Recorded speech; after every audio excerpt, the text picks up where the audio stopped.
As humans, we all seem to be attuned, don't we, to always presenting the very best versions of ourselves to the public arena, to put our best face forward, if you like.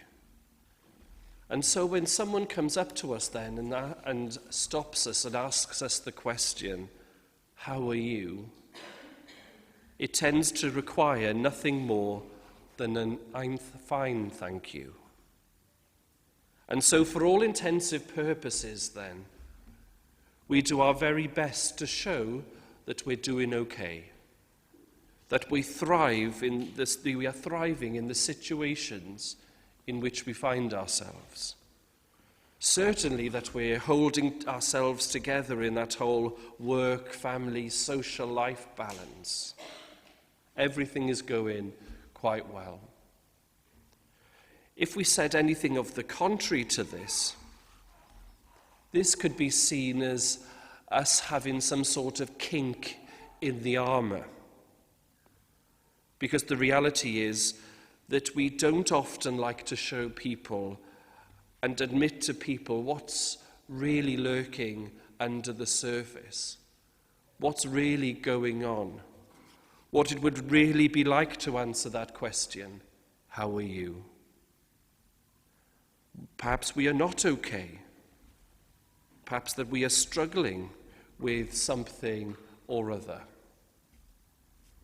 And there's one thing that we can be certain of, and that is that our emotional well-being, our physical well-being, all of these things also impact upon our spiritual well-being. They impact upon our own spiritual journey. Everything is connected together, and they will begin to affect our lives as disciples of Jesus.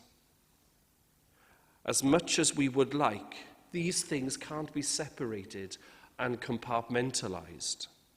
We cannot attach these things, because these things become part of us, become part of our ongoing story.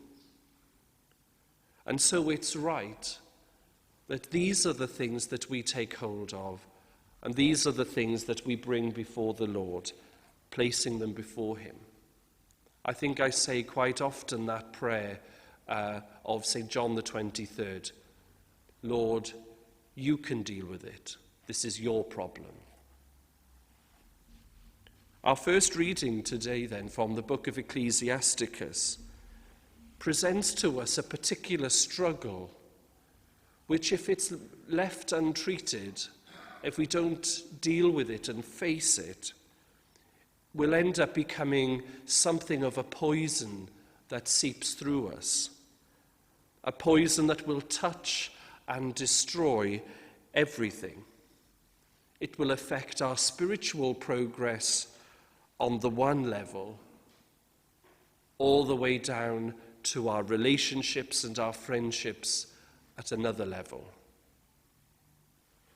The author of the book of Ecclesiasticus speaks of resentment.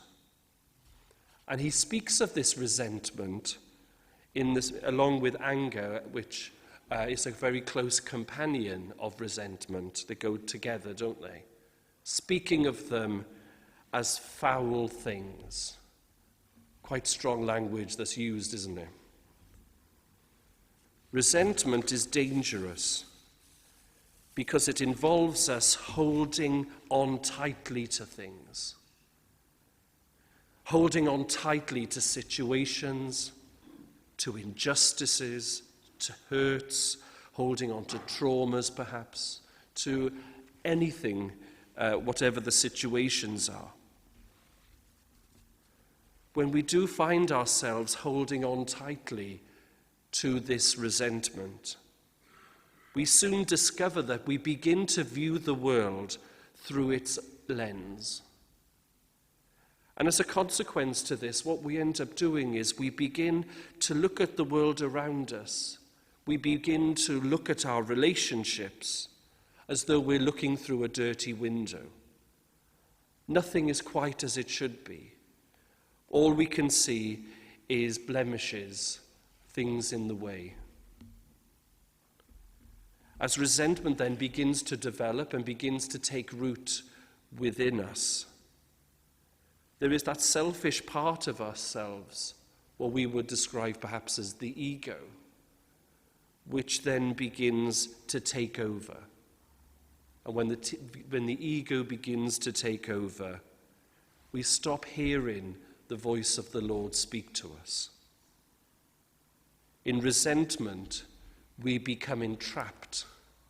The resentment itself enslaves us. We become unable to move, unable to grow, and certainly unable to flourish. We can see, can't we, how the author's description of resentment as a foul thing is absolutely true.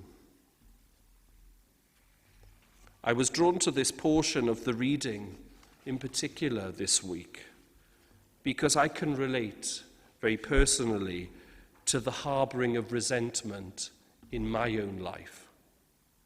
It's like the Lord has provided these readings this week for me. These thoughts of resentment which we are just thinking about are my own first-hand experiences of resentment. They're not something from a textbook. And so we see, don't we, even in myself, a work in progress. And so if we can come to recognize that holding on tightly is so detrimental to our well-being, to our flourishing as children of God, we can be confident that the Lord will provide us with all the help we need to being able to face this and overcome it. And so let's look for a moment at resentment's medicine, forgiveness. Forgiveness, real forgiveness, is the total antithesis to that resentment. If resentment is that holding on tightly, forgiveness is the letting go. And this letting go is the first step to being able to detach ourselves from those chains that just entangle us, those things that hold us back, that stop our flourishing.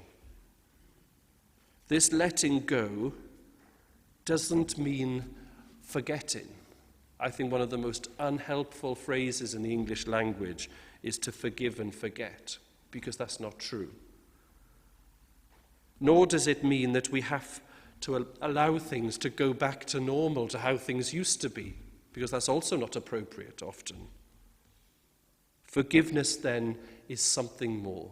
This letting go is what enables us to begin to take that first step from where we are, to be able to raise our heads once again and look to the future, to see what the future has in store. And we can see this played out, can't we, in the incident of the unforgiving debtor in our gospel.